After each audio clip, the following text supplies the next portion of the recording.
listen to my words and you will do them, then when life happens, guess what? You're not going to fall. You're going to have built something useful. But if you're going to go and do it your own way and you're going to build on shifting sand because you're not willing to either listen or do what I tell you, then when life happens, it's going to tear you apart. It's not useful. A wise man listens and it results in stability and usefulness. The foolish man ignores the word and it results in instability and uselessness. Ephesians chapter 3 and verse 17, I just want to read one verse to you, and then we'll skip over, and just because I want you to see that Paul was constantly reminding his churches and young Christians of this concept. That Christ may dwell in your hearts by faith, that ye being rooted and grounded in love. In other words, what he's saying, build your house upon the rock. If you want to be rooted and grounded when life happens, if you want to be useful to Jesus Christ, you have to hear what he says, you have to do what he says. Colossians 1 and verse 23.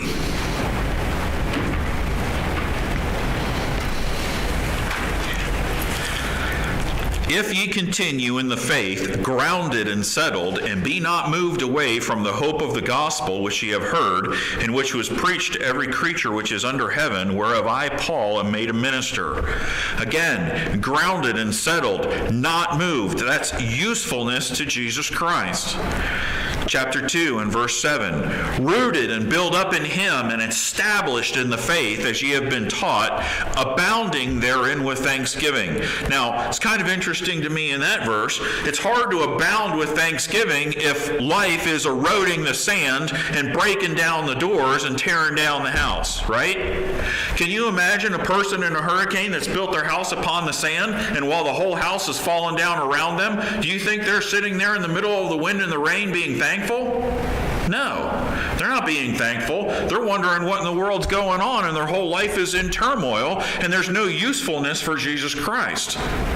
But this person is rooted and built up and established in him, and then when life happens, it says, you know what? They are thankful because the water's not eroding away, and the wind's not blowing away, and life is not collapsing around them. What is wisdom? I like the illustration that he uses in the book. Helicopter view and the dashboard view.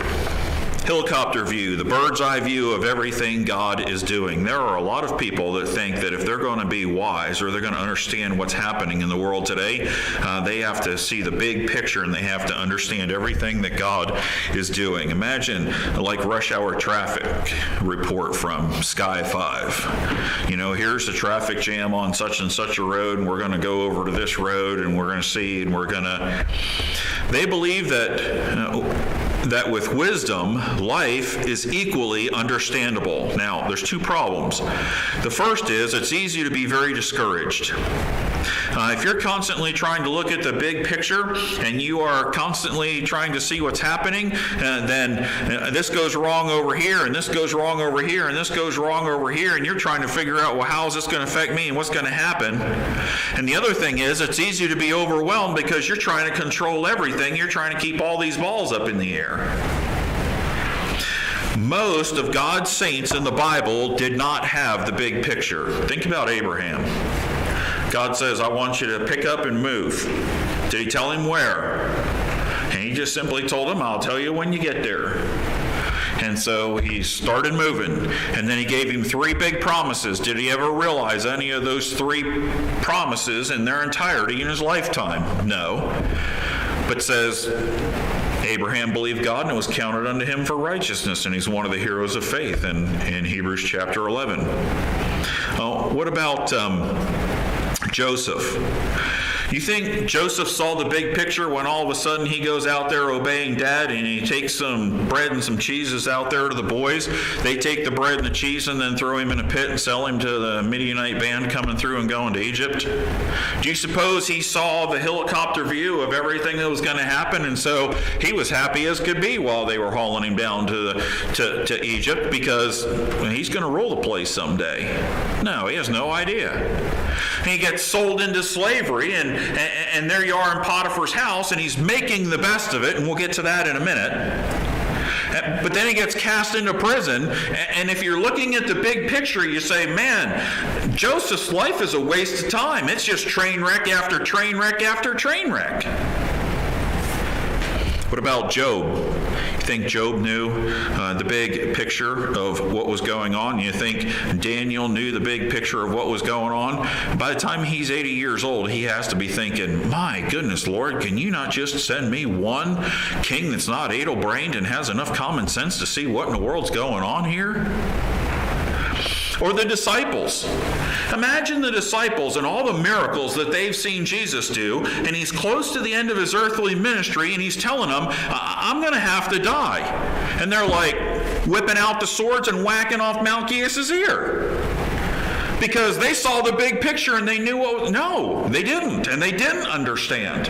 In fact, they don't understand until after they see the resurrected Lord and the Holy Spirit comes. And now you have this huge change in them because everything's starting to make sense. Then you have the view from the dashboard. You're driving down the road and you're caught in the middle of the traffic. You're not in the helicopter above looking at how long the line is and what's causing the whole thing. You are the one right smack dab in the middle of the traffic. And it's important that you know the next right move. What do you do if someone brakes or stops suddenly in front of you? Now, what happens if there's an unexpected lane change and suddenly you don't have room to brake like you wanted to? Or what if you're over here and all of a sudden you see a sign and you realize, uh-oh, I got to get off at this exit and I got to cross 3 lanes of traffic? Is it important to see the helicopter view, or is it important to know the next right move to take? What if there's distractions in the car? The cherubs in the back are cutting up and carrying on, and you're trying to focus on driving in the middle of all the traffic. You do not need to know why the tire is flat. You just need to know how to get safely off the road to fix it.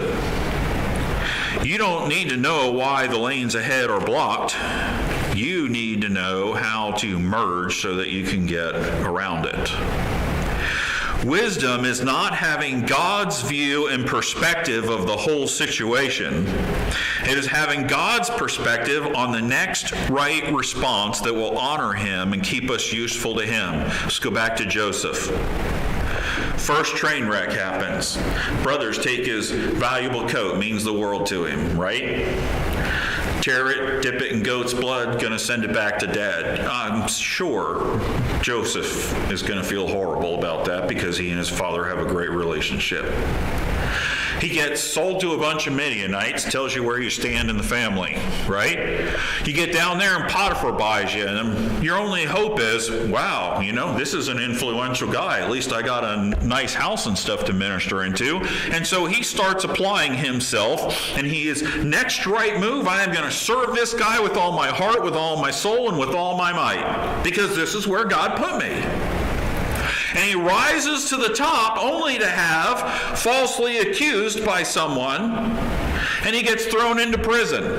And the next right move? Well, my situation got worse. Same character, same. I am going to serve here with all my heart, with all my soul, and with all my might, because this is where God put me. And then here come the butler and the baker, and they forget about him. 2 more years go by. And you look at it and you say, what in the world? But Joseph is making the next right move. How do I serve God and be faithful today? And so when the king calls and they clean him up and they take him up there, all of a sudden God drastically changes his life. And you know what Joseph does? He doesn't become proud and his character doesn't change. He does the next right thing. Listen, I got 7 years to get ready to save who knows how many people from a huge famine that's coming. And then when the brothers come down to buy corn, he has an opportunity to get even with them, but he doesn't. Why? Because he just keeps doing the next right thing in God's eyes. I must stay usable to him. Think of it this way. The goal of driving is to stay on the road and arrive safely, right? I mean, isn't that what you want to do when you're going somewhere? The goal of Christianity? Stay on the path of usefulness to God no matter what. And how many of the folks listed in Hebrews chapter 11 had to overcome incredible adversity, and yet they just kept doing the next right move? Abraham, I want you to take your son, your only son. Why does he have to add that? Go to a mountain that I'm going to show you and sacrifice him to me there. What's the next right move? Hebrews 11 tells us that Abraham thought, he's either going to raise him from the dead or something, because God said it. I believe it. He's going to do it. And his faith was so strong that when Isaac notices that they don't have a lamb to sacrifice, and he's a young teenager, he's not fighting his older dad, over 100 years old. Willingly submits, because it's the next right move. And he gets ready to plunge in the knife, because that's the next right move. And then the angel stops him, and they end up sacrificing the ram, because that's the next right move. And maybe it doesn't make sense to you at the time, but it's not your job to look at everything from the helicopter view. That's God's perspective. God has the power, and he has the wisdom to be able to deal with that perspective.